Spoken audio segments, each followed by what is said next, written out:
Prime रियासत में खुशामदीद नाजरीन। एक बात तो तय है कि हम पाकिस्तानी इंसानियत का दर्द रखने वाले और बड़े मेहमान नवाज दोस्त हैं, लोग हैं। इसका सबूत ये है कि गुज़श्ता 44 साल से हमने अपने हमसाया मुल्क अफ़गानिस्तान के लोगों का जिस तरीके से ख्याल रखा है, उसकी मिसाल दुनिया में आपको कहीं नहीं मिलती। जब रूस ने और साबका सोवियत यूनियन ने अफ़गानिस्तान पर हमला किया और एक रेफ्यूजीज़ का इन्फ्लक्स पाकिस्तान में दाखिल हुआ, दीगर ममालिक में भी आस पास के जो अफ़गान रेफ्यूजीज़ थे वो गए, लेकिन पाकिस्तान वो वाहिद मुल्क था जिसने उनको पूरी तरीके से आज़ादी दी, उनको अपने शहरियों के तौर पर ट्रीट किया। उनको आज़ादी थी कि वो यहाँ आके कारोबार करें, पाकिस्तान के किसी भी शहर में, किसी भी इलाके में वो रहना चाहें, किसी किस्म की कोई पाबंदी नहीं थी। कुछ ममालिक ने जिन्होंने अफ़गान रेफ्यूजीज़ को वेलकम किया अपनी अपनी अपनी टेरिटरीज़ में, उन्होंने उनको एक मखसूस जगह पे महदूद रखा, पाबंदियाँ लगाईं। और कोई गलत बात शायद उन्होंने ना की हो, ये दुनिया भर में एक नॉर्म है कि अगर आपके मुल्क में पनाह गुज़ीन आते हैं तो उनको एक ख़ास कानून के तहत आप उनको ट्रीट करते हैं और कोशिश करते हैं कि जब उनके मुल्क में हालात साजगार हों तो वो इज्जत और एहतराम के साथ वापस चले जाएं। मामलात आगे चलते रहे और जब तालिबान की हुकूमत आई और उसके आने से पहले फरवरी 2020 में एक एग्रीमेंट हुआ अमेरिका और तालिबान के माबैन, जिसको दोहा एग्रीमेंट के नाम से हम जानते हैं। और उस एग्रीमेंट में जहाँ पे बहुत सारी और शिकें थीं, एक बात ये थी कि अफ़गानिस्तान की सरजमीन किसी भी मुल्क के लिए किसके खिलाफ दहशत गर्दी के लिए इस्तेमाल नहीं होगी, यानी कि दहशत गर्द अफ़गानिस्तान की सरजमीन को एक सेफ हेवन या पनागाह के तौर पर इस्तेमाल करते हुए किसी दूसरे मुल्क पर किसी किस्म का कोई हमला नहीं करेंगे। ये बात भी आगे चली गई, लेकिन गुज़श्ता कुछ अरसे से जो हम देख रहे हैं और उसके ताने बाने सरहद पार मिल रहे हैं कि जैसे हमारी सिक्योरिटी फोर्सेस पर हमले हो रहे हैं और उनमें तेज़ी आ रही है, इस पर बार बार पाकिस्तान की हुकूमत ने गुफ्तबात की, अफ़गान हुकाम को भी अपने खदशात से और अपने जो भी कंसर्न से उससे आगाह किया। लेकिन उसकी एक वजह यह भी है जिसका जो बार बार वज़ीर आज़म ने भी हमें बताया और दीगर पाकिस्तान के जो हुकाम हैं उनके ज़रिए भी हमें बात पता चली कि जब अमरीकी और दीगर फोर्सेस अफ़गानिस्तान से निकली तो उन्होंने जो भी अपना इक्विपमेंट, अपना असला अफ़गान अबूरी हुकूमत के हवाले किया। तालिबान की हुकूमत आने के बाद ये दहशत गर्दों के हाथ भी लगा तो कैपेसिटी उनकी बढ़ गई और उन्होंने हमले करने शुरू कर दिए। और आज भी जब वज़ीर आज़म अनवारुल हक काकड़ एक बड़ी तफसीली प्रेस कॉन्फ्रेंस कर रहे थे और उन्होंने इस बात को दोबारा मीडिया के सामने रखा, कौम के सामने रखा कि तालिबान की हुकूमत आने के बाद पाकिस्तान के खिलाफ अफ़गान सरजमीन से हमलों की शिद्दत में इजाफा हुआ है और ठीक ठाक इजाफा हुआ है। ऐसा क्यों है, जबकि वो एक कमिटमेंट भी दे चुके हैं इंटरनेशनल कम्युनिटी को कि उनकी सरजमीन इस्तेमाल नहीं होगी। ये अलग बात है कि तालिबान की हुकूमत को अभी तक किसी मुल्क ने तस्लीम नहीं किया, लेकिन यह कोई जवाज़ नहीं है कि किसी भी ख़ास तौर पे पाकिस्तान जो हमेशा से अफ़गानिस्तान की हिमायत करता आया है, अफ़गानिस्तान के लोगों के साथ रहा है, उनके खिलाफ किसी इस किस्म की बात हो। और ख़ास तौर पे जो अफ़गान हुकाम के बयानात हैं वो भी कोई इतने मुतासर कुन नहीं है और उनसे भी शय मिल रही है उन शरपसंद अनासर को, नॉन स्टेट एक्टर्स को, जो पाकिस्तान के खिलाफ आजकल कार्रवाइयों में मसरूफ़ हैं। गुफ्तगू पे करेंगे। मुझे स्टूडियो में ज्वाइन कर रहे हैं डॉक्टर मुनव्वर हसन साहब, माहिर बैमी उमूर हैं और कायद आज़म यूनिवर्सिटी से ताल्लुक़ है। सर आपका बहुत बहुत शुक्रिया। जनरल रज़ा मोहम्मद खान साहब हमारे साथ मौजूद हैं, दिफाई तज्ज़ियाकार हैं, सर आपका भी बहुत शुक्रिया। एम्बेसडर शाहिद कियानी साहब हमारे साथ मौजूद हैं, आपका भी बहुत बहुत शुक्रिया। आमिर गौरी साहब तज्ज़ियाकार हैं, सीनियर सहाफ़ी हैं, भी हमारे साथ मौजूद हैं, सर आपका भी बहुत शुक्रिया। डॉक्टर साहब आपसे आगाज़ कर लेता हूँ वेरी क्विकली। जब एक कमिटमेंट दी एक रिजीम ने, एक गवर्नमेंट ने, चाहे आप उसे तस्लीम करते हो या ना करते हो, और उसके बाद बल्कि 360 डिग्री एक टर्न हमें महसूस हुआ जिसका जिक्र वज़ीर आज़म साहब भी अपनी प्रेस कॉन्फ्रेंस में कर रहे थे, तो हम इसको किस तरीके से लें? ये मिसकमिटमेंट है या उनकी कैपेसिटी नहीं है कि वो इन अनासर को रोक सकें? देखें, ओवरऑल जो परसेप्शन है अफ़गानिस्तान और तालिबान रिजीम के बारे में, वो तो हमारे इलाके में ये है कि बड़ी स्टेबलाइज्ड गवर्नमेंट है और जो सोशल मीडिया के ऊपर जो प्रोपेगेंडा भी किया जाता है, अगर वो इतनी स्टेबलाइज्ड है, उनकी करेंसी स्टेबल है वीज़ा वी डॉलर, तो इसका मतलब ये कि स्टेबलाइज्ड हैं और उनकी मैनेजमेंट भी बड़ी ज़बरदस्त किस्म की है। तो उस सूरत में जो आपके अपने लोग हैं उन्हें तो आपने लेना है, चूँकि रियासत का जो मकसद है वो तो ये कि अपने लोगों की लाइफ, लिबर्टी एंड सिक्योरिटी का आपने ख्याल करना है। तो आपके लोग हैं जिन्हें हमने 25-30 सालों से, बल्कि 40 सालों से, अगर आप 1979 से लेके देखें, पहले 3 मिलियन और अब तकरीबन 4 मिलियन तकरीबन उनकी तादाद बनती है, जिसमें 1.73 इलीगल तरीके से रह रहे हैं। 8,80,000 यूनाइटेड नेशंस के मुताबिक ये लोग जो हैं जिनको पॉलिटिकल राइट है, और कोई 1.17 मिलियन बताए जा रहे हैं जो रजिस्टर्ड हैं हमारे यहाँ। अगर आप इनको फिगर को मिलाएं तो तकरीबन 4 मिलियन बन जाते। पाकिस्तान की जो economic and political and social condition है, क्या उसमें हम ये मज़ीद बर्डन उठा सकते हैं? मेहमान नवाजी कितने अरसे तक हो सकती है? दुनिया में कौन सा ऐसा मुल्क है जो 4 मिलियन आवाम को इस हद तक लेके जाए? फिर इंटरनेशनल रिपोर्ट्स हैं, आपने रिपोर्ट का जिक्र किया, हमने भी आगाह किया, पड़ोसी ममालिक ने भी कहा कि आपकी सरजमीन इस्तेमाल नहीं होनी चाहिए, आपने दोहा एग्रीमेंट की भी बात की। उसके बाद अगर आप देखें इंटरनेशनल इंस्टीट्यूट ऑफ पीस जो अमेरिका वाशिंगटन डीसी के अंदर है, उन्होंने कहा कि अफ़गानिस्तान में तालिबान रजीम ने कवर दिया हुआ है इन दहशतगर्द तंजीमों को, जिसके अंदर टीटीपी भी है, लश्कर अहरार भी है, बाकी मिलिटेंट ग्रुप्स भी हैं, और उनके पास नेटो कैलिबर के वेपन आ रहे हैं, और उनकी कोलाबोरेशन पाकिस्तान की जो यहाँ पे इंसर्जेंट मूवमेंट जो चल रही हैं, बलोच मूवमेंट, उनको भी वो मुहैया कर रहे हैं। ठीक। थोड़ी दिनों के बाद फिर आपने देखा जनरल एरिक, उनका बयान भी इसी हवाले से आया। उससे पहले सेंटकॉम के जो एक्स कमांडर थे, मेरे जहन से उनका नाम जा रहा है, उन्होंने भी ये बयान दिया कि हो सकता है कि ये फ़कत नहीं कि रीजन के अंदर डीस्टेबलाइजिंग फैक्टर हो, खुद अमेरिका के मेनलैंड या इंपॉर्टेंट टारगेट के ऊपर अटैक कर सकते हैं। यूनाइटेड नेशंस की रिपोर्ट इस हवाले से आ गई। अब पूरी दुनिया कह रही है, हम आपसे कह रहे हैं, हल जज़ाउल एहसान इल्लल एहसान, एहसान का बदला एहसान है। हमने आपको एहसान आपके ऊपर किया, अब आप स्टेबलाइज्ड हैं, आप चले जाएं। और हमने बहुत कुर्बानियाँ दी। अगर मुझे 1 मिनट सिर्फ मज़ीद दें, देखें आपकी जो सोसाइटी थी 1979 से पहले, इट वाज वेरी वाइब्रेंट, और दुनिया के डिप्लोमेट्स कहते थे कि कराची तीसरी बड़ी मशहूर डेस्टिनेशन थी, काश उनका घर कराची के अंदर होता। उसके बाद हमारे साथ क्या हुआ? आपकी बड़ी कलरफुल सोसाइटी थी, अब पोलराइजेशन नज़र आती है, जिसके अंदर इथनो नेशनलिज्म, जिसके अंदर sectarian problem, Kalashnikov culture, heroin, drugs आपके पास आए। आपका पासपोर्ट दुनिया में इज्जत की निगाह से देखा जाता था। इन्होंने इनके नाम पे पासपोर्ट जारी हुए, ये पासपोर्ट लेकर पाकिस्तान में पूरी दुनिया के अंदर जो ये करते रहे वो आपके सामने है। पाकिस्तान की इकॉनमी 1960s में टेक ऑफ पोजीशन के ऊपर थी, और उसके बाद जो हमने बर्डन उठाया, उसके बाद आपने देखा जो हमारे साथ हुआ, वॉर एंड टेरर में $100 बिलियन से ज़्यादा का नुकसान है। और फिर पॉलिटिकली देखें कि कितना बड़ा नुकसान हो रहा है। कराची की मिसाल है, वहाँ पे एक्सपोर्ट जो इंडस्ट्री है, वहाँ पे अफ़गानिस्तान के बाशिंदे जो हैं, जिनको हमने रखा, जिनके हम चाहते हैं कि हमारे भाई हैं, उस पर अटैक करते नज़र आते हैं। और अब तो पुलिस के ऊपर भी आपने देखा कि हथियारों के साथ अटैक है। तो मैं समझता हूँ कि ये दिस इज़ राइट डिसीजन पहले लेना चाहिए था। Very right. और ये मुनासिब वक्त है। ठीक, जनरल साहब आपकी तरफ आता हूँ मैं। हमें तो सिर्फ और सिर्फ ये नज़र आ रहा है कि अफगानिस्तान की हुकूमत हो, अमेरिका हो, ये सारे डिनाइल मोड में हैं, और उसका सारे का सारा खमियाजा जो है वो पाकिस्तान भुगत रहा है। मिसाल के तौर पे अमेरिकी जो दफ्तर खारजा है वो ये बयान जारी करता है, जी हमने तो कोई ऐसा सामान नहीं छोड़ा अफगानिस्तान में कि जो दहशतगर्द इस्तेमाल कर सकें पाकिस्तान के खिलाफ जो अभी अटैक्स कर रहे हैं। लेकिन जब आप वहाँ से निकले और आपने जो इक्विपमेंट हवाले किया अफगानिस्तान की अबूरी हुकूमत में, और वो खाली एक जगह पे नहीं, कहीं कहाँ फैला हुआ था, तो क्या ये एक कॉमन सेंस की बात नहीं है कि ये उन शरपसंद और दहशतगर्द अनासर के हाथ नहीं लग सकता? तो ये डिनाइल मोड क्या है, और मतलब हम इससे कैसे छुटकारा हासिल करें? देखिए, इस डिनाइल मोड का तो हम यही कुछ कर सकते हैं कि उनको सबूत के तौर के ऊपर जितने भी इसी तरह के एडवांस वेपन्स हैं, नाइट विजन डिवाइसेस हैं, गॉगल्स हैं, ये तमाम चीज़ें जो हमने इन टेररिस्ट से कब्जे में लिए हैं, वो उनको सबूत के तौर पे हम दिखा सकते हैं, पहली बात। लेकिन मेरे ख्याल में उनको मालूम है, और उनकी अपनी इस बात के ऊपर एक इंक्वायरी चल रही है कि भाई $बिलियंस की जो साजो सामान है, जिसमें हथियार भी शामिल है, वो क्यों वहाँ पे अफगानिस्तान में छोड़ दिया गया।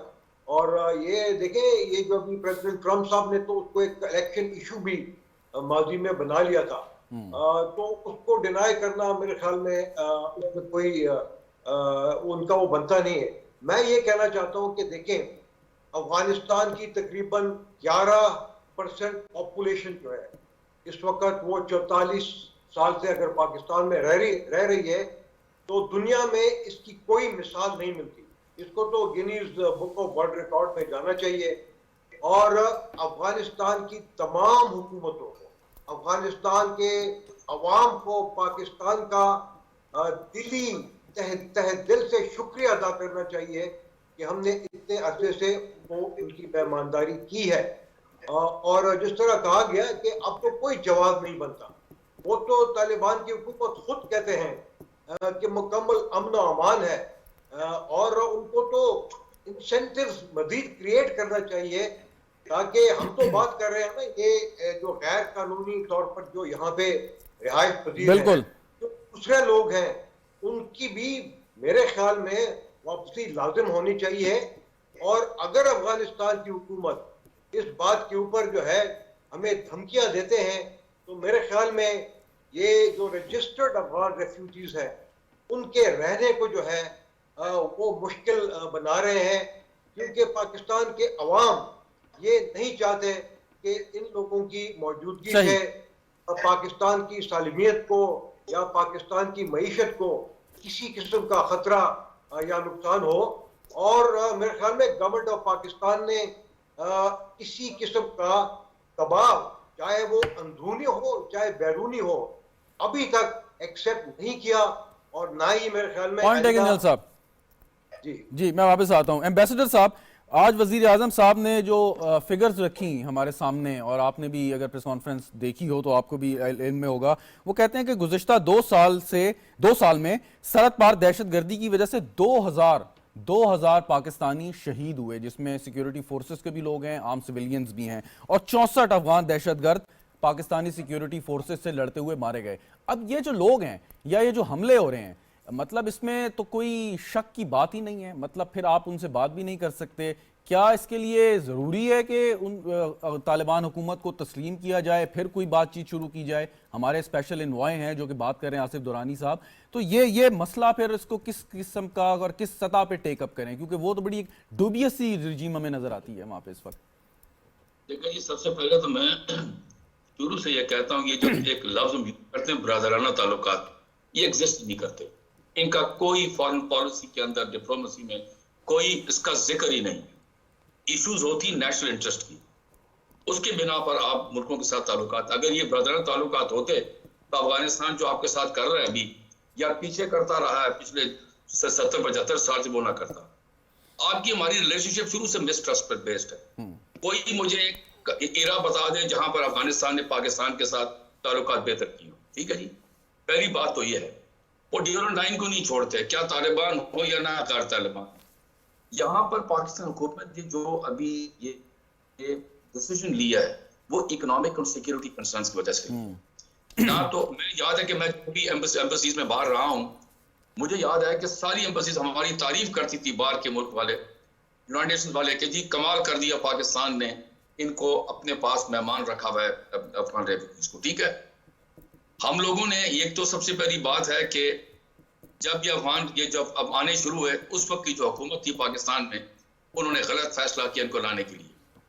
और आप देख लें कि ईरान के अंदर बॉर्डर्स, मैंने खुद देखा, बॉर्डर्स के अंदर रखा हुआ है उनको, कोई दहशतगर्दी का वहां पर कोई वाकया नहीं हुआ, क्योंकि उन्होंने एक लाइन ड्रॉ की है कि वहां से आगे नहीं जा सकते। ठीक है जी, उनकी सब सहूलियतें वहां दी हुई हैं। अब आ जाए यहाँ पर, अब इकोनॉमिक सिक्योरिटी कंसर्न्स क्या, इकोनॉमी आपकी इनका बोझ उठाने के लिए तैयार नहीं। 25 करोड़ आपकी आवाम है, उनके इकोनॉमिक कंसर्न्स हैं, उनके सोशल कंसर्न्स हैं। हुकूमत जो है, पिछली हुकूमत भी, इंटरिम गवर्नमेंट भी, ये एक चैलेंज उनके लिए कि उनको कैसे मीट करे लोगों की। एम्बेसडर साहब, एक सवाल यहाँ ये बनता जरूर है कि हम, ठीक है आपने सही कहा कि नेशनल इंटरेस्ट में आपको फैसले हर मुल्क करता है, लेकिन जब हम कोई फैसला करते हैं तो आलमी तंजीमें, यूएन से लेके और बड़े बड़े ममालिक, इंपॉर्टेंट कैपिटल्स हमें ह्यूमन राइट्स पे लेक्चर देना शुरू हो जाते हैं कि आप ये फैसला क्यों कर रहे हैं, वहाँ हर हालत जो है वो ख़राब सूरत हाल है। लेकिन जब बात अपने ऊपर आती है तो फ़लस्तीन की हालिया मिसाल आप देख लें, तब उनको ह्यूमन राइट्स याद नहीं आते। हमारी बारी में क्यों ये सब कुछ याद आ जाता है? ये देखें जी, मैंने आपको बताया है ना, यहाँ पर उनके अपने इंटरेस्ट हैं, ठीक है ना, उन ममालिक के जो यहाँ पर जंग लड़ते रहे और फिर चुपचाप यहाँ से जब जंग हार गए तो लेकर गए। हमें अपने, जिसे कहते हैं ना, कान लपेट लेने चाहिए। हमें अपना इंटरेस्ट देखना चाहिए। हमारा इंटरेस्ट इकोनॉमिक कंसर्न मैंने बता दिया। अब आ जाए सिक्योरिटी कंसर्न्स पे। सिक्योरिटी कंसर्न्स में सिर्फ 1 मिनट लूंगा। सिक्योरिटी कंसर्न्स क्या है कि हमें ये जो अभी बताया, वज़ीर आज़म साहब ने बताया, हमारे आर्मी चीफ भी कह चुके हैं कई दफा कि यहाँ पर जो हमारे फौजी अफसर, जवान, पुलिस के बंदे, अवाम जो है मारी जा रही है, उसको हम कैसे जस्टिफाई करेंगे।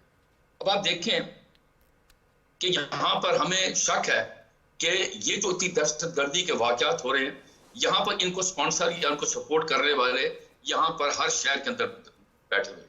तो ये हमारी हुकूमत ने ये फैसला किया। अभी क्या इंतजार करते हैं अगली हुकूमत का?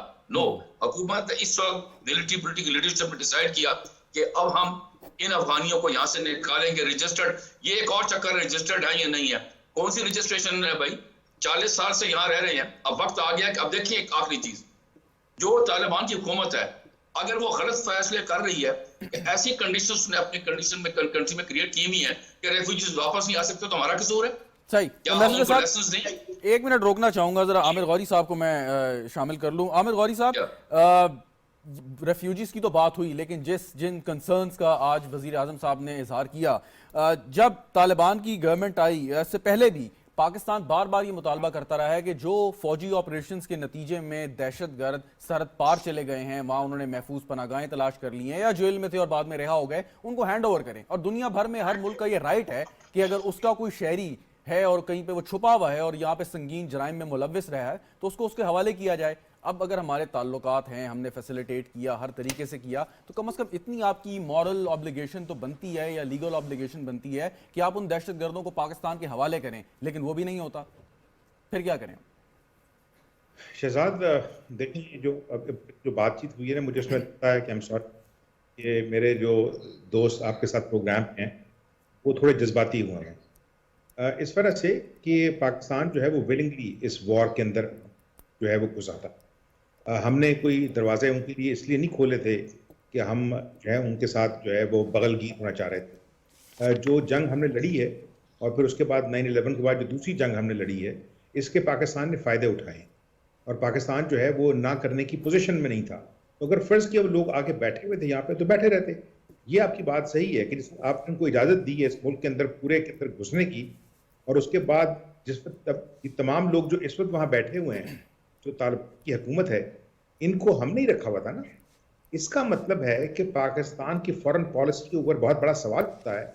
जिन लोगों को आपने पनाह दे के रखी हुई थी, the moment they were allowed to go back and create government Kabul, वो पाकिस्तान की जितनी आप मेहरबानियां गिनवा रहे हैं उनको सारों को उन्होंने उठा के एक साइड पर रख दिया। मुझे अभी तक याद है कि मैंने दोनों जो प्रेसिडेंट्स हैं, जो रहे प्रेसिडेंट यानी अहमद कारज़ाई, अशरफ गनी, इनसे लंदन में एक प्रेस कॉन्फ्रेंस में सवाल पूछा था, भाई अब आप पॉपुलरली इलेक्टेड प्रेसिडेंट हैं, आपकी हुकूमत है, तो आप बुलाएं ना इन लोगों को वापस। इनके मतलब तजर्बात बेपनाह हैं, इन्होंने एक ज़िंदगी साफ सुथरी गुजारी है, इनके जो कारोबारी ताल्लुकात है पाकिस्तान के ज़रिए, ये ट्रक ट्रेड में शामिल हैं, तो ये अफगानिस्तान की रिकन्स्ट्रक्शन में काम करेंगे।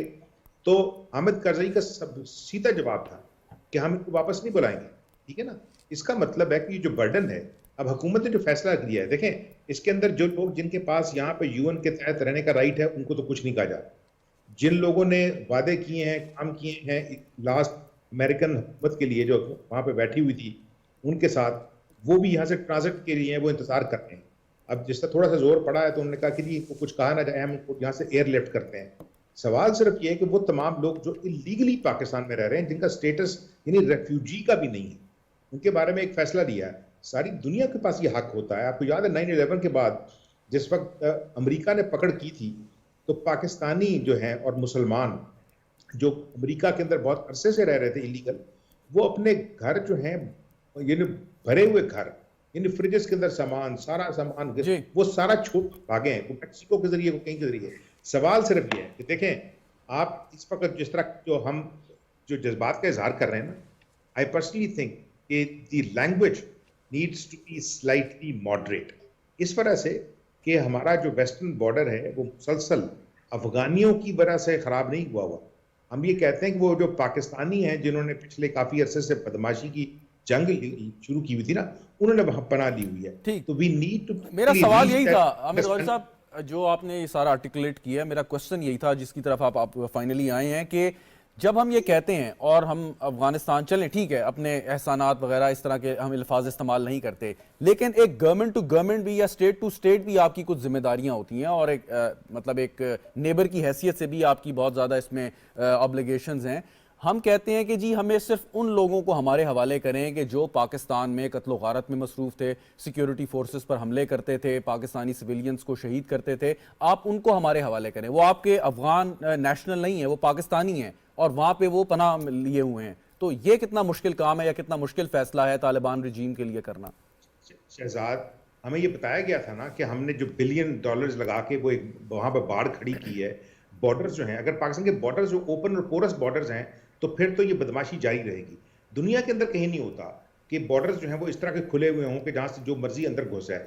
तो अगर फर्ज किया हमने सारा कुछ कर लिया था, उस पर हमने बड़ी तालियां बजवाई, जाके तस्वीरें खिंचवाई, खबरें चलवाई, तो ये कौन लोग हैं जिस वक्त आते हैं मतलब और इम्प्यूनिटी के साथ आते हैं और वापस चले जाते हैं?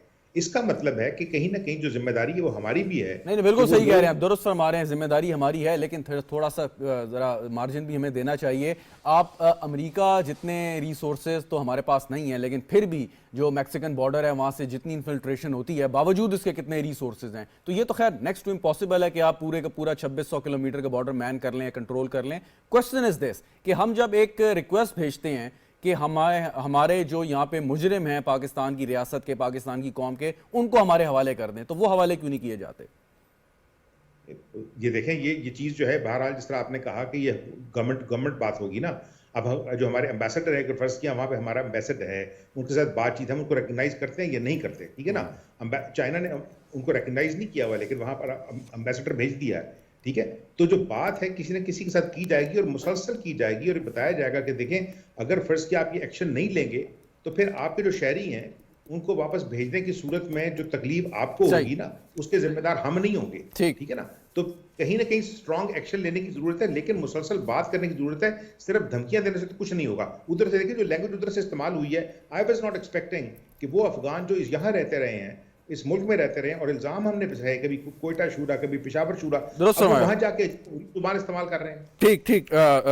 प्रोफेसर साहब, आज वज़ीर आज़म साहब ने यह भी बताया कि हर 15 दिन बाद हम एक अफगान हुकूमत को या अफगान रजीम को हम एक मरासला भेजते हैं, सबूत भेजते हैं कि जी ये दहशतगर्द हैं, ये आपके टेरिटरी को इस्तेमाल कर रहे हैं हमारे खिलाफ, तो बराए मेहरबानी इनके खिलाफ या कार्रवाई करें या इनको हमारे हवाले करें। वहाँ से मुस्बत जवाब नहीं आ रहा है, इसकी क्या वजह है?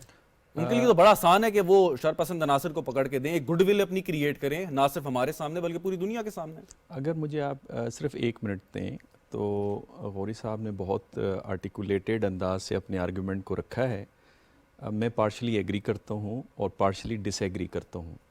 अगर मुझे इजाज़त दें कि मैं जल्दी से आर्गुमेंट रखूँ। पहली बात ये कि ये मुझे नहीं लगता ये पाकिस्तान की फॉरेन पॉलिसी का फेलियर था, पाकिस्तान के पॉलिटिकल सेटअप का फेलियर था। किस तरह से था? पाकिस्तान की जो फॉरेन पॉलिसी थी, हमेशा जब आप फॉरेन पॉलिसी बनाते हैं तो आप दुनिया का स्ट्रक्चर देखते हैं जिसको एक्सटर्नल सिचुएशन कहते हैं। स्ट्रक्चर इस किस्म का था जिसमें बाइपोलैरिटी थी और दूसरा इंटरनली आपकी डिपेंडेंसी थी सिक्योरिटी वाइज और इकोनॉमिक वाइज, और तीसरा सिक्योरिटी जो थी आपकी वीक थी वीज़ा वी आपके ईस्टर्न बॉर्डर की तरफ। तो लिहाजा आपने स्ट्रक्चर जिसको केनेथ वॉट्स कहता है कि सारे ममालिक एक जैसा बिहेवियर क्यों रखते हैं, it is because of the structure. इसी वजह से आपने देखा वॉर एंड टेररिज्म की डेफिनेशन में सारे ममालिक का एक ही किस्म का था। और हमारी फॉरेन पॉलिसी की रादर ये कामयाबी थी कि जो सुपीरियर था इन टर्म्स ऑफ टेक्नोलॉजी, हमने उसका साथ दिया और वो बाद में 1991 के अंदर प्रूव भी हुआ। फेलियर कहाँ था? फेलियर इस यहाँ पे था कि जिस वक्त अफ़गानिस्तान की वॉर ख़त्म हुई तो टाइमली आपने अफ़गानिस्तान के लोगों को वापस नहीं किया। फेलियर ये था कि अफ़गानिस्तान के मुहाजिरीन की वजह से जो आपकी सोसाइटी में रेडिकलाइजेशन हुई, और वो अब radicalisation with the American approval हुई और उनके इन्वेस्टमेंट के साथ हुई, वो हमने डी रेडिकलाइज करने में टाइमली हम नाकाम रहे, जो अब तक हम नाकाम रहे। ये हमारा मसला था। जहाँ तक पोरस बॉर्डर का सवाल है तो खुद अमेरिका का मेक्सिको का बॉर्डर पोरस है और इसी पे प्रेसिडेंट ट्रम्प करते हैं। आ जाते हैं आपकी सवाल की तरफ। बुनियादी तौर पे खुद यूनाइटेड नेशन के अंदर एक रिपोर्ट थी, आपको याद होगा, जिस वक्त अलाइड हुकूमत या अलाइड फोर्सेस वहाँ पे थी, कि इंडियंस और पाकिस्तान ने अपना भी डोजियर जमा करवाया कि 12 सेंटर्स अफ़गानिस्तान के अंदर काम कर रहे थे, 4,500 टेररिस्ट को तैयार कर रहे थे। लश्कर अहरार भी था, TTP था, दाइश भी था, अलकायदा भी था। ये तो उस वक्त की बातें। उसके बाद तो फिर मैंने जिस तरह से हवाला दिया कि अमेरिकन सेंटकॉम हो या अमेरिकन इंस्टीट्यूशन हो या यूनाइटेड नेशंस की रिपोर्ट हो या पड़ोसी ममालिक में, आप सही फरमा रहे हैं। बिल्कुल मेरा ये है कि ये बात तो फैक्ट्स पे मबनी है जो अभी आपने कहा। तालिबान गवर्नमेंट ने एक प्लेज लिया पूरी दुनिया के सामने, उन्होंने एक वादा किया कि हमारी सरजमीन इस्तेमाल नहीं होगी, दोहा एग्रीमेंट के तहत। चलें ठीक हो गया। अब उनके पास एक चांस है अपनी लेजिटिमेसी को प्रूव करने का दुनिया के सामने कि जो कमिटमेंट की थी उसको वो ऑनर कर रहे हैं, और पाकिस्तान से वो आगाज़ कर सकते हैं, और पाकिस्तान से भी वो ये बात नहीं कर रहे, तो इसकी वजह क्या है? वजह क्या समझ? डॉक्टर इश्तियाक अहमद मेरे टीचर भी रहे हैं, वो जिस वक्त ये मुआहदा हो रहा था और पाकिस्तान के हवाले से यहाँ बातें चल रही थी, उस वक्त भी उन्होंने कहा ये किसी मुआहदे को ऑन नहीं करेंगे, चाहे बच्चियों के तालीम के हवाले से हो, NGO के वर्किंग के हवाले से हो, ख़वातीन के काम करने के हवाले से हो। और वैसे भी तालिबान का जो बिहेवियर है ना, वो तब्दील हो गया है। क्यों तब्दील हुआ है? इस वजह से कि वो समझते हैं कि उनके मोरूजी हालात तब्दील हो गए, उनकी करेंसी स्टेबल है, दुनिया वहाँ पे माइनिंग के अंदर इन्वेस्टमेंट कर रही है, जिसमें चाइना भी शामिल है, जिसमें यूरोप के ममालिक भी हैं, टर्की भी हैं। वीज़ा भी इंडिया का जो बिहेवियर है वीज़ा भी अफगानिस्तान, वो भी तब्दील हो गया है। पहले वो एज अ थ्रेट उसको लेते थे, अब ह्यूमैनिटेरियन कंसर्न्स वो वहाँ पे शो कर रहे हैं। तो गालिबन तालिबान का अगर आप माइंडसेट देखें तो वो ये समझते हैं कि वो स्ट्रॉन्ग पोजीशन पे हैं, तो लिहाजा पाकिस्तान को डिक्टेट कर सकते हैं, प्रेशर डाल सकते हैं कि रिकॉग्नाइज करें। एक सवाल और भी है ना कि उनको क्या फ़ायदा है कि इस किस्म के नॉन स्टेट एक्टर्स को रखने का। वक्फा लेना, वक्फे के बाद नाज़रीन गुफ्तगू जारी रखेंगे। जनरल साहब से मैं ये 2-3 सवाल हैं बड़े इंपॉर्टेंट ये करने चाहूँगा। वक्फा, लेकिन वक्फे के बाद हमारे साथ रहिएगा।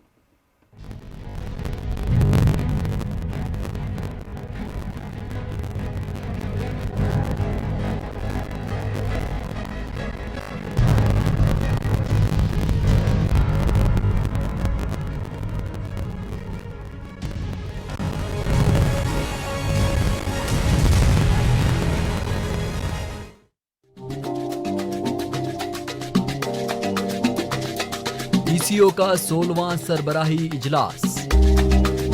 ECO खित्ते में मुश्तरका खुशहाली के लिए इलाकाई ताउन का अहम फोरम। पाकिस्तान बतौर बानी रुकन खित्ते में तवानाई, सियाहत, ट्रांसपोर्ट, तिजारत, मुश्तरका तरक्की और ECO विजन 2025 को कामयाब बनाने के लिए पुरअज़्म। पाकिस्तान की नुमाइंदगी के लिए निगरान वजीर आजम अनवारुल हक काकड़ ताशकंद में।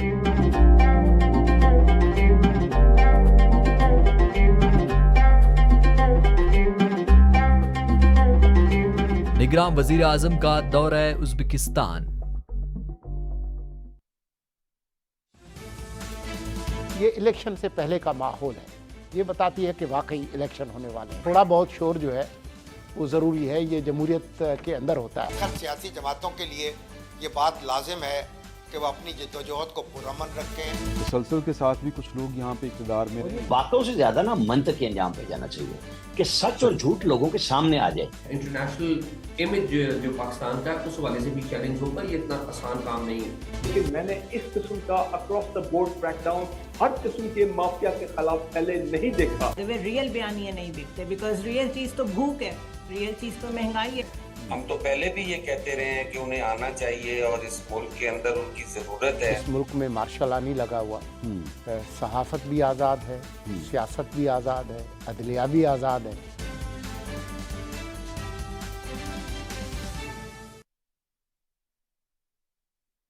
खित्ते में इक्तिसादी शराकतदारी देरपा अमन से मशरूत क्यों? हिंदुत्व के नशे में धुत सेकुलर भारत का क्या होगा? क्या माशी गर्दाब से निकलने का वाहिद रास्ता चार्टर ऑफ इकोनॉमी है? इक्तिदार की सियासत के लिए रियासत निशाने पर क्यों? इन पेचीदा मामलात और इन मुहर्रिकात को जानने के लिए बहैसियत कौम हम सबको मिलकर सोचना होगा। देखिए प्रोग्राम सोचना होगा जुम्मा और हफ्ता शाम 4:05 पर सिर्फ PTV न्यूज पर। महफिल में बार बार किसी पर नजर गई, हमने बचाई लाख मगर हमने बचाई लाख मगर फिर उधर गई।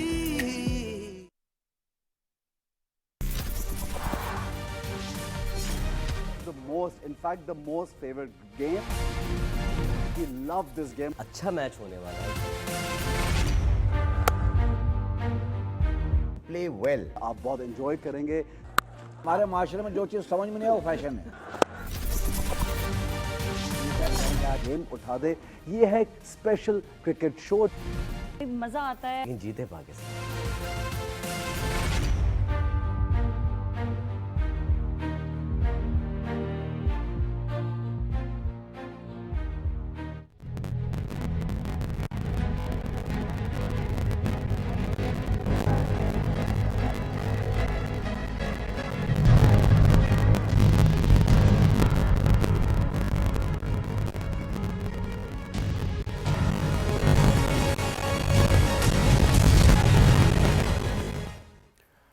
प्रोग्राम में एक बार फिर खुशामदीद। आज निगरान वज़ीर आज़म अनवारुल हक काकड़ ने खुलकर पाकिस्तान का मौक़िफ़ सामने रखा अफ़गानिस्तान और पाकिस्तान में जो दहशतगर्दी की एक हालिया लहर है उसके हवाले से।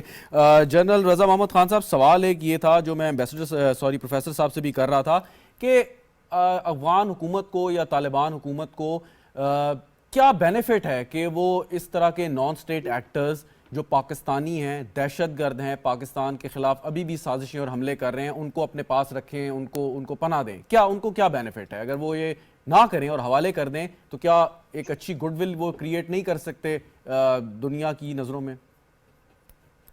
देखिए, यूएन सिक्योरिटी काउंसिल के जो क्वार्टरली रिपोर्ट होते हैं उनके मुताबिक और दूसरे रिपोर्ट्स के मुताबिक टीटीपी के जो लोग हैं बहुत सारे वो अफगानिस्तान की एमिरेट का हिस्सा है।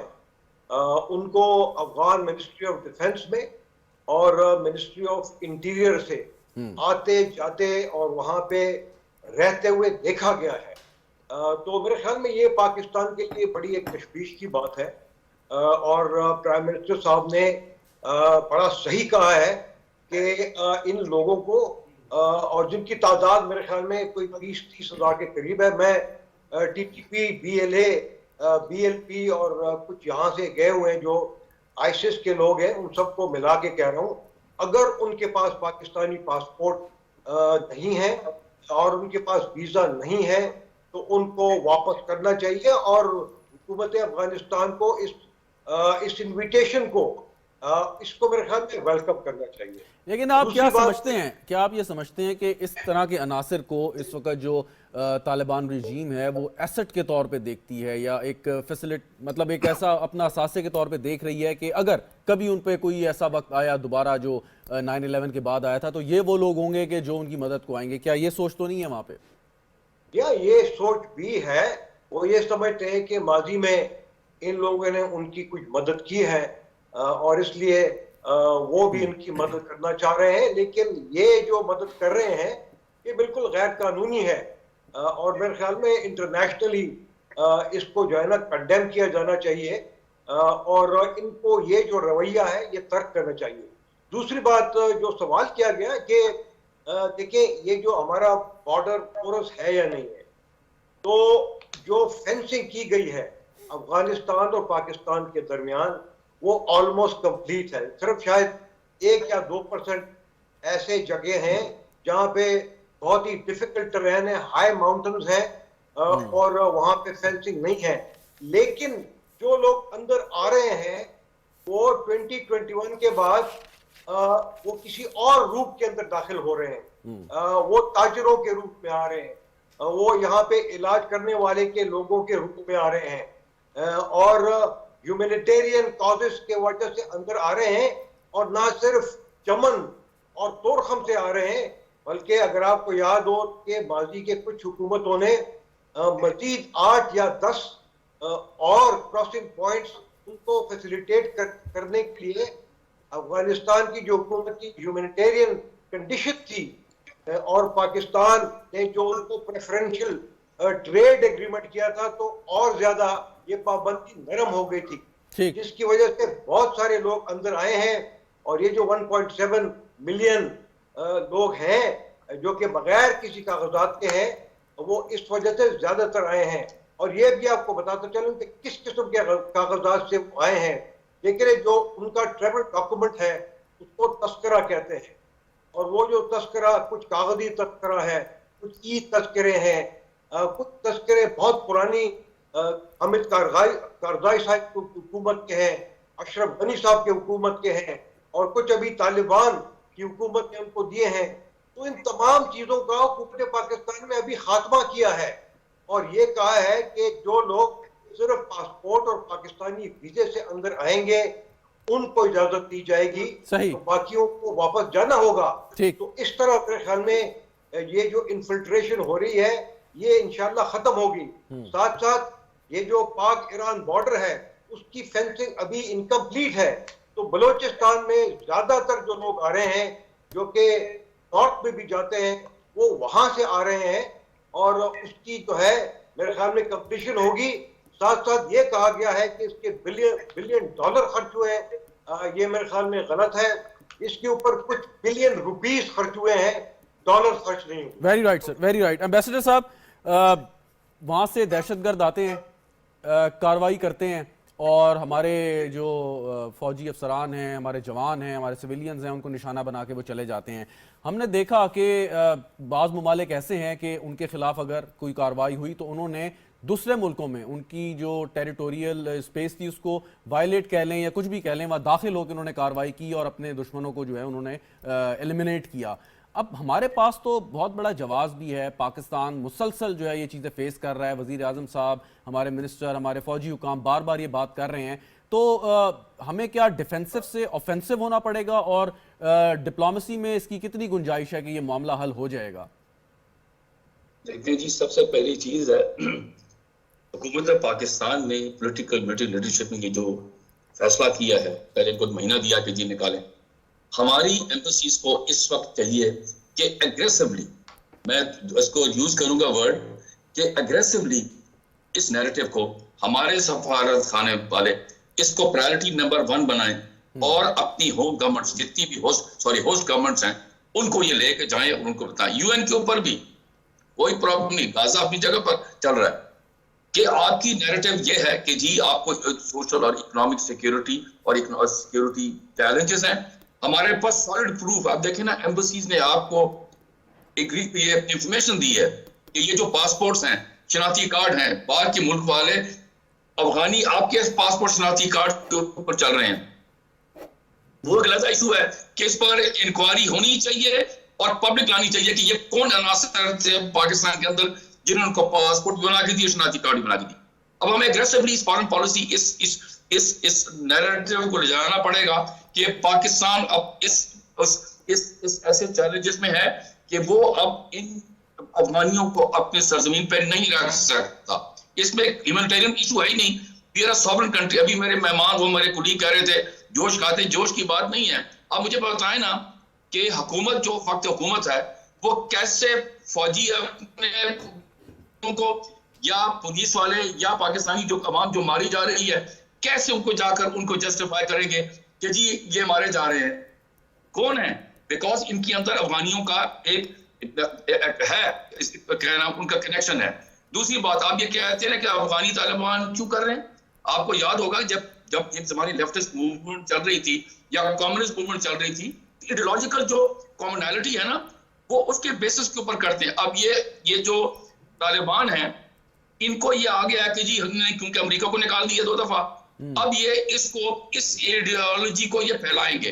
तो इसलिए ये कह रहे हैं कि जी इनको भी जो ये टीटीपी दूसरे बंदे हैं इनको भी सपोर्ट करें ताकि ये अपनी जो आइडियोलॉजी है वो पाकिस्तान और आगे नेबरिंग कंट्रीज में फैलाएं। लेकिन एम्बेसडर साहब एक सवाल पूछना चाहूंगा कि एक सवाल है आपसे क्विकली। अनलाइक अलकायदा, ISIS से तालिबान जो हैं, अफगान तालिबान जो हैं, उनका कभी भी शायद ये एम्बिशन या ये टारगेट नहीं रहा कि वो सो कॉल्ड पैन इस्लामिज्म की तरफ जाएं, वो अपनी आइडियोलॉजी को पूरी दुनिया में प्रमोट करें। मतलब उनको अपने सरजमीन से यकीनन होगा, उनकी अपनी पॉलिसीज होंगी, लेकिन हमने ये देखा नहीं कि उन्होंने प्रमोट किया हो। फैसिलिटेट वो करते रहे हैं माजी में, हमने देखा, लेकिन इस किस्म की आइडियोलॉजी हमें कोई बड़ी ठोस खुल के सामने नजर नहीं आई। मैं आपको बता दूं, मैं अफगानिस्तान होकर आया, ये पैन इस्लामिज्म वाला उनका पास कोई कॉन्सेप्ट नहीं है। ये पैन इस्लाम वाला उनको अपनी पता चादर कहां तक फैला सकते हैं, वो नेबरिंग कंट्रीज तक फैला सकते हैं। उनको ये ड्यूरेंट लाइन वाला भी इशू है, उनको बहुत सारे इश्यूज पाकिस्तान के साथ हैं, ठीक है। अभी देखें ना, अपने मुल्क के अंदर अमन आ चुका है ना। अब देखिए वो मुल्क हैं जहां पर रेफ्यूजीज की आप इजाजत दे सकते हैं, सीरिया है, लीबिया है, जहां पर अनसर्टन हालात हैं, बहुत सारे वहां पर रेफ्यूजीज भाग गए हैं। अब इस वक्त for the last 3 years Afghanistan के अंदर अमन है, ठीक है, कुछ हिस्से हैं जहां नहीं है।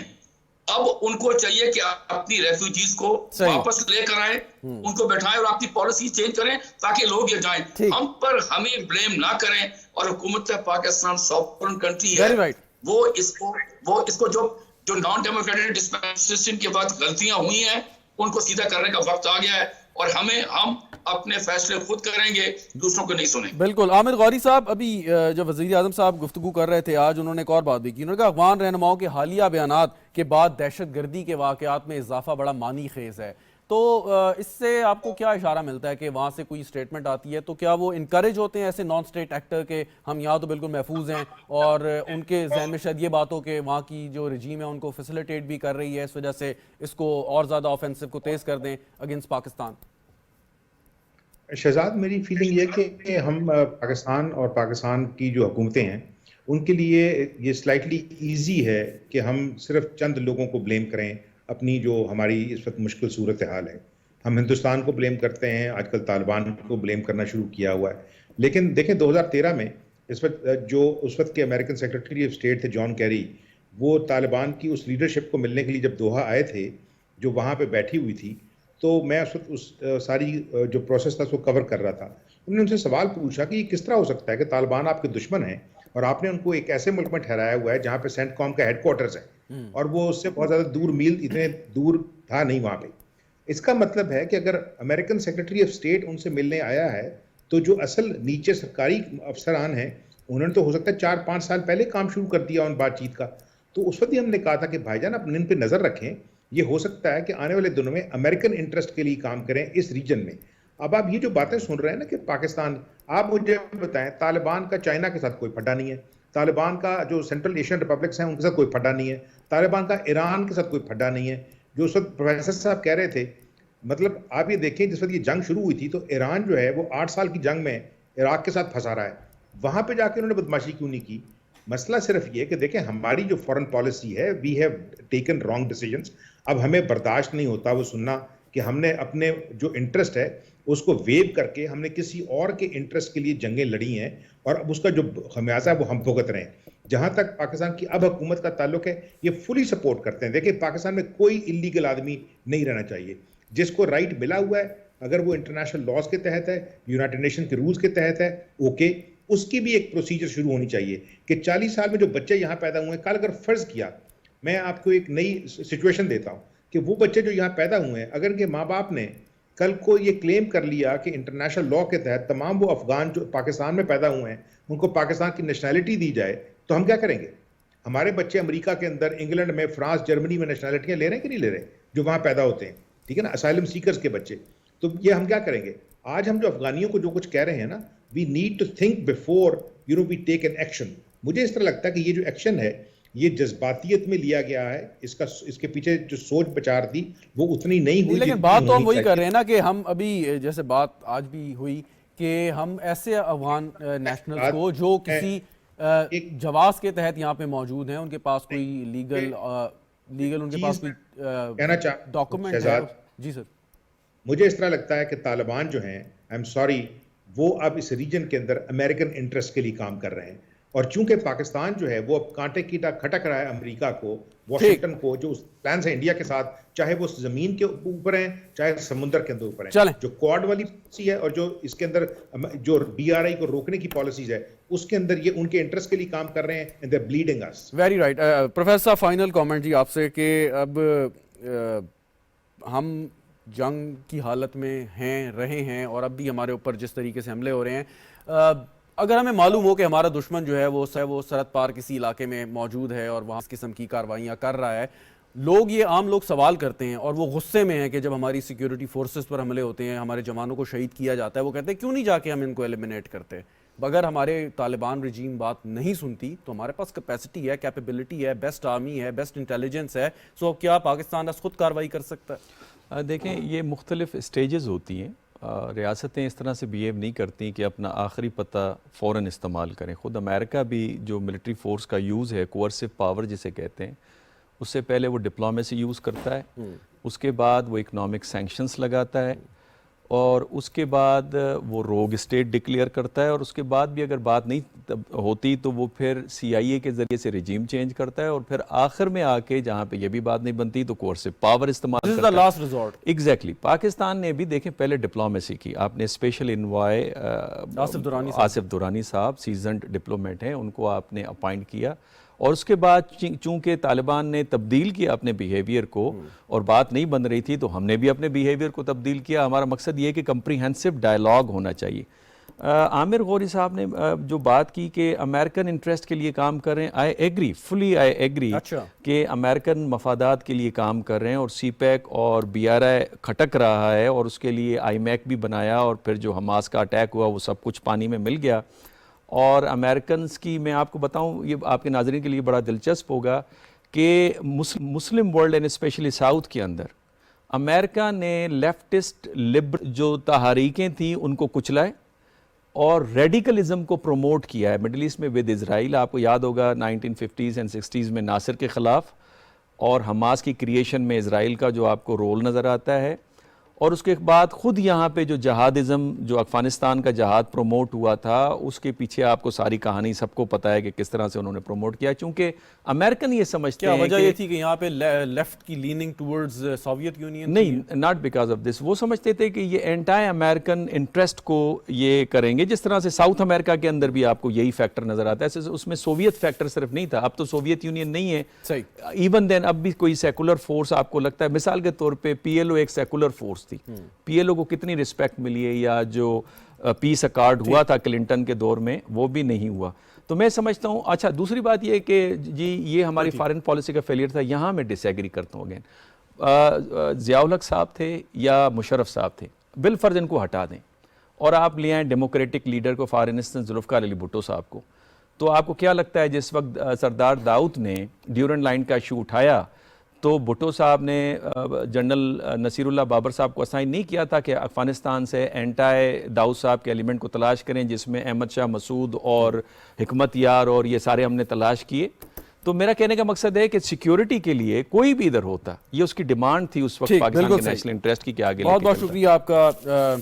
हमारे साथ आप मौजूद थे जनरल रज़ा मोहम्मद खान साहब, आमिर गौरी साहब, एम्बेसडर शाहिद कियानी साहब, डॉक्टर मुनव्वर हसन साहब, आपका भी बहुत बहुत शुक्रिया। नाज़रीन, गुफ्तगू आपने सुनी, पाकिस्तान ने फैसला, पाकिस्तान की हुकूमत ने, पाकिस्तान की रियासत ने मुल्क के, रियासत के और आवाम के मफाद को देखते हुए करना है और कर रहे हैं। और इसी बात का अयादा आज निगरान वज़ीर आज़म ने भी किया कि पाकिस्तान सबसे पहले अपना ख्याल रखेगा और जो भी उसके मफादात हैं आवाम के, उनका ख्याल रखेगा। और इस सिलसिले में अगर कोई भी पाकिस्तान को इकदाम उठाना पड़ा और पाकिस्तान ने सारी चीज़ों को देखते हुए अपनी जिम्मेदारियों को निभाते हुए वो इकदाम पाकिस्तान उठाएगा, लेकिन उससे पहले पाकिस्तान की अपील यही है कि किसी तरीके से ये मसला हल हो। वहाँ पे जो रजीम है उनको इस चीज़ का एहसास होना चाहिए कि बावजूद इसके कि हमारे ऊपर बहुत तंग मुआशी सूरत हाल है, हालात हैं, हमारे ख़राब हालात हैं, लेकिन फिर भी हम इस बोझ को उठाए हुए हैं और कम अज़ कम जो आपकी कमिटमेंट्स हैं, आपकी ऑब्लिगेशंस हैं, जो आपने वादे किए हैं, उन्हीं को आप पूरा करें ताकि एक अच्छे हमसाये की हैसियत से हम आगे की ज़िंदगी गुजार सकें। प्रोग्राम देखने का शुक्रिया, इजाज़त दीजिए, खुदा हाफ़िज़।